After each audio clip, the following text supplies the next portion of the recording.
ఖమ్మం జిల్లా నేలకొండపల్లి మండలం పాలేరు నియోజకవర్గం అజేతండ గ్రామం. నా పేరు తేజావతి శివాజీ. నేను 2001వ సంవత్సరంలో ఉమ్మడి గ్రామ పంచాయతీ అయిన బైరంపల్లి గ్రామం నుండి సర్పంచ్గా గెలుపొంది ఆ గ్రామంలో ఎన్నో సంవత్సరాలుగా అభివృద్ధికి నోచుకొని కొన్ని బజార్లు పనికాహార పథకము వాటి ద్వారా అన్ని బజార్లను అభివృద్ధి చేయటం జరిగింది. బైరవనపల్లె కాకుండా అప్పటికి హామ్లెట్ గ్రామం ఉన్న మా గ్రామం అజేతండ గ్రామంలో కొత్త కాలనీలో అప్పటి మినిస్టర్ చంద్రశేఖర్ గారి ద్వారా కొత్త కాలనీలో పోల్స్, కరెంట్ లైను, సైడ్ కాలువలు అభివృద్ధి పనులకు ప్రజల సహకారంతో, వార్డు మెంబర్ల యొక్క సహకారంతో ప్రజలకు మమేకమై అప్పుడు యుక్త వయసులో ఉన్న నేను అభివృద్ధి ధ్యేయంగా పనిచేసి ప్రజల యొక్క మన్ననలు పొందిన విషయం. సరే సార్, ఇప్పుడు ఉమ్మడి గ్రామ పంచాయతీగా ఉన్నప్పుడు మీ గ్రామం ఎలాంటి అభివృద్ధి చెందింది? ఇప్పుడు విడిపోయిన తర్వాత ఎలాంటి అభివృద్ధి చేస్తుంది సార్? ఉమ్మడి గ్రామ పంచాయతీగా ఉన్నప్పుడు సైడ్ కాలువలు, కాలనీలు ఉండేవి. తద్వారా కాంగ్రెస్ ప్రభుత్వంలో స్వర్గీయ రామిరెడ్డి వెంకరెడ్డి గారు మంత్రిగా ఉన్నప్పుడు మేము కూడా తీర్మానాలు చేసి సీసీ రోడ్లకు పంపించడం జరిగింది. ఉమ్మడి గ్రామ పంచాయతీలో మాకు అజేతండాకు దాదాపు 1,10,00,000, బైరవనపల్లి గ్రామ పంచాయతీకి దాదాపుగా 1,25,00,000 సీసీ రోడ్డుని వారి హయాంలో మంజూరు చేయడం జరిగింది. వారి హయాంలో మంజూరైన నిధులతో అజేతండ గ్రామంలో పూర్తిగా సీసీ రోడ్లు, సైడ్ డ్రైన్స్ నిర్మాణమై అభివృద్ధికి నోచుకున్నది. మా గ్రామం తరపున వారికి ప్రత్యేక ధన్యవాదాలు తెలియజేసుకుంటున్నాం. అప్పటికే అభివృద్ధి తప్ప తర్వాత పాలించిన గత ప్రభుత్వంలో ఎలాంటి అభివృద్ధికి నోచుకుని గ్రామమైనది. మా గ్రామంలో ఇంకా కొన్ని మౌలికమైన వసతులు ఉన్నవి. ప్రస్తుత మా మంత్రి గారి దృష్టికి తీసుకెళ్లటం, తద్వారా వారి నుంచి పనికాహార పథకంలో ఒక 15,00,000 రూపాయలు మా గ్రామానికి శాంక్షన్ చేయించడం జరిగింది. ఆ పనులను మరి ఇక్కడ మా గ్రామ కమిటీ కాంగ్రెస్ పార్టీ ద్వారా నిర్ణయించుకొని ఆ పనులను కూడా చేసి 100% అభివృద్ధి చెందిన ఈ గిరిజన తండ ఇది. దాదాపుగా 800 మంది జనాభా గల ఈ గ్రామము, 525-30 ఓట్లున్న గ్రామ పంచాయతీ కాబట్టి ఈ కొద్ది పనులు అయిపోతే 100% అభివృద్ధి చెందిన గ్రామంగా, గిరిజన గ్రామంగా ఉంటుందని మేము ఆ అభివృద్ధి దిశగానే మా మంత్రి గారితో ప్రతి విషయాన్ని వారికి చెప్పుకుంటూ మేము ముందుకు పోతున్నాం. మొన్నటి వరకు కొనసాగించిన సర్పంచ్ గారి పరిపాలన ఇక్కడ ఏ విధంగా ఉంది? ఏ పార్టీ అతను? 2019 జనవరిలో జరిగిన ఎలక్షన్లలో కాంగ్రెస్ పార్టీ తరఫున మా కాంగ్రెస్ పార్టీ ఏకాభిప్రాయం ప్రకారం మేము పోటీ చేయడం జరిగినది. కొంచెం ఓట్లతో గెలుపుకు దూరమైనాము. తర్వాత సర్పంచ్కి గెలిచిన ఇక్కడ గ్రామం సర్పంచ్ గారు పరిపాలన కానీ లేకుంటే రాష్ట్ర పరిపాలన కానీ చూస్తే అభివృద్ధి నోచుకోగా ప్రజలను భయభ్రాంతులు చేయటం, తప్పుడుగా చేయటం, ఎన్నో ఇబ్బందులకు గురి చేయటం, పార్టీని బేస్ చేసుకొని గత 9 సంవత్సరాలుగా ఆ పరిపాలనలో ఎన్నో బాధలు పడి మరి కాంగ్రెస్ పార్టీని అంటిపెట్టుకొని ఇందిరమ్మ రాజ్యంలోనే బడుగు బలహీన వర్గాల వారికి, అందులోనూ ఎస్సీ, ఎస్టీ కులస్తులైన మా బంజారాలకు న్యాయం జరగాలంటే ఇందిరమ్మ రాజ్యం రావాలి. ఆ ఇందిరమ్మ రాజ్యం కాంగ్రెస్ పార్టీతోనే సాధ్యం అని అనుకొని మొన్న జరిగిన 2023 నవంబర్లో జరిగిన ఎన్నికలలో కలిసికట్టుగా మేము, మహిళలు, యువకులు అందరం కలిసికట్టుగా మరి పాలేరు నియోజకవర్గంలో శాసనసభ్యులుగా అభ్యర్థిగా పనిచేసిన శ్రీ పొంగులేటి శ్రీనివాసరెడ్డి గారి విజయం కోసం అహర్నిశలు పనిచేసినాము. తద్వారా వారు గెలిచారు. చాలా సంతోషం.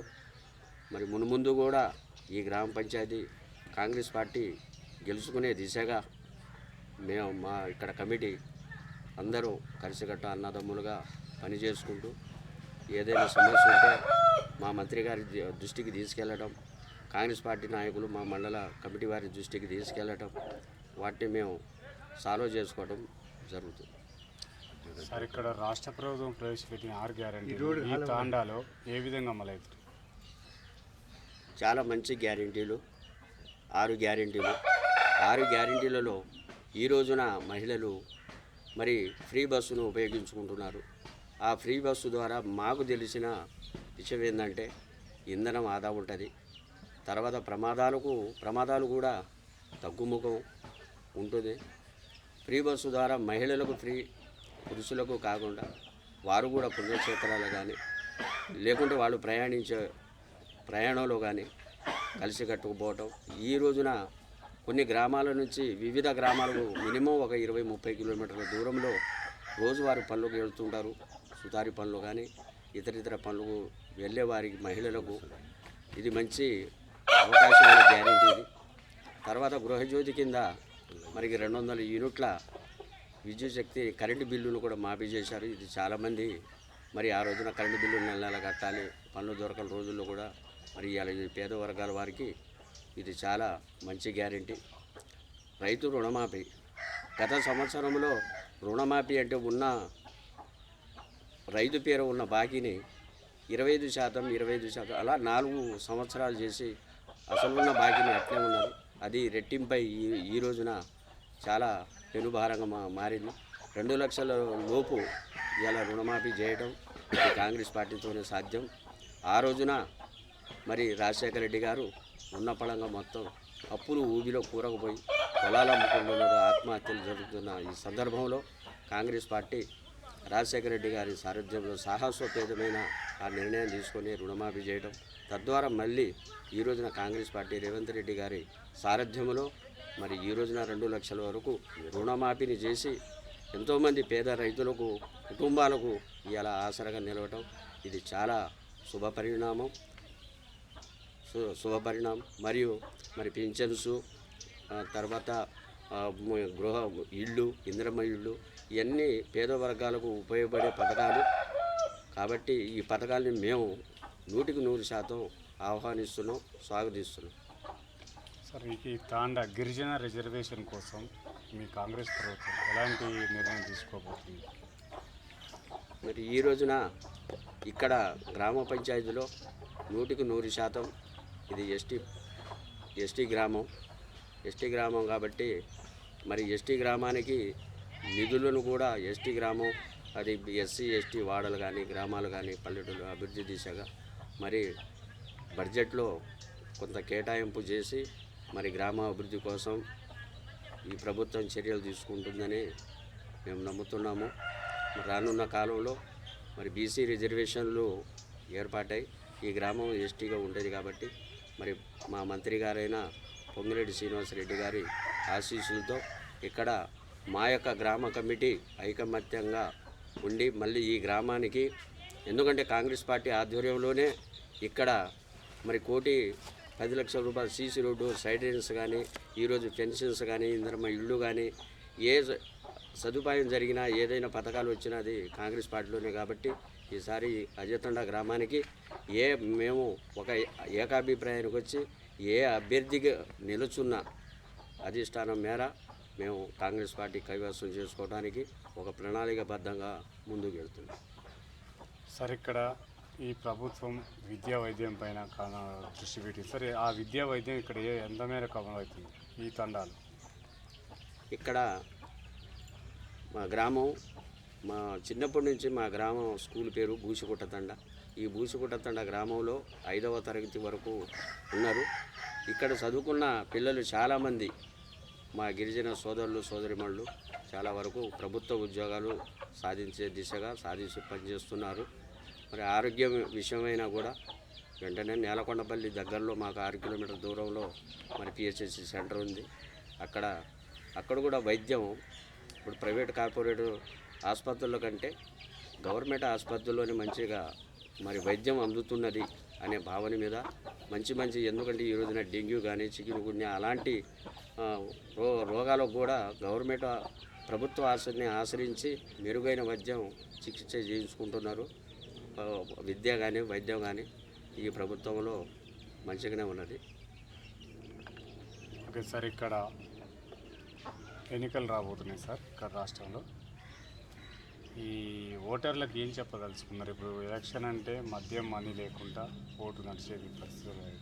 దాని చైతన్యం కోసం ఓటర్లకు ఏం చెప్పదలుచుకున్నారు? ఈ రోజున మద్యం,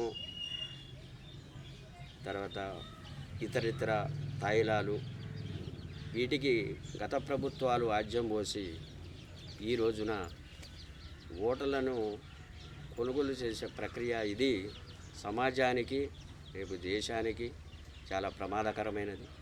విలువైన ఓటు, మన రాతలు, మన భవిష్యత్తును మార్చేది ఓటు హక్కు. అది డాక్టర్ బిఆర్ అంబేద్కర్ గారు మనకు ప్రసాదించారు.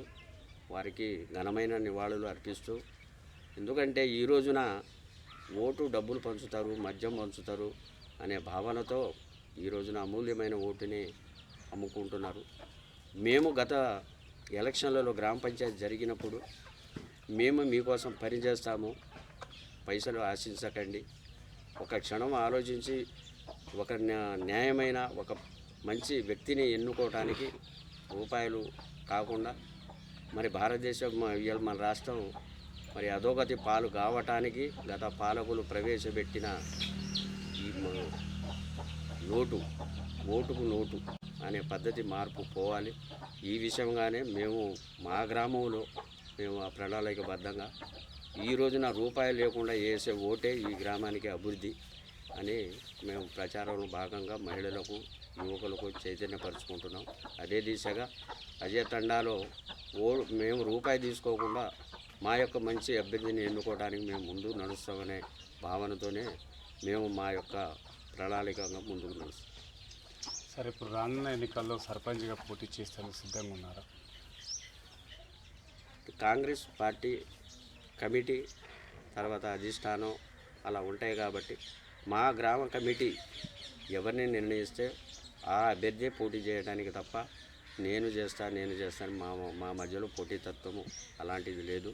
ఒకవేళ మా గ్రామము పోయినసారి మేము పోటీ చేసినప్పుడు జస్ట్ 26 ఓట్ల తేడాతో పరాజయం పాలైనము. అయినను ఇవాళ ప్రజలు గత 5 సంవత్సరాలుగా వారికి వెన్నంటగా మేము, మాకు అండగా వారు, ఏ పనైనా కానీ ఎప్పుడైనా కానీ వారికి అండదండలుగా ఉంటున్నాం. మళ్ళీ వారు కోరితే పోటీ చేయడానికి, ఎందుకంటే ప్రజల శ్రేయస్సు కోరే మనుషులం కాబట్టి, ఆ వ్యక్తిత్వం మాలో ఉన్నది కాబట్టి ఈ గ్రామానికి 9 సంవత్సరాలు పట్టిన పీడ పోవాలి, అభివృద్ధి దిశ చేయాలి అంటే కాంగ్రెస్ పార్టీతోనే సాధ్యం. ఈ ఇందిరమ్మ రాజ్యంలో మళ్ళీ ప్రజలు, మా యొక్క సోదరులు, మా యొక్క కమిటీ మళ్ళీ పోటీ చేయమని వారు మంచి మనసుతో కోరుకుంటే పోటీ చేయడానికి సిద్ధంగా ఉన్నాము. Okay sir, thank you. చూస్తూనే ఉండండి మీ తెలుగు.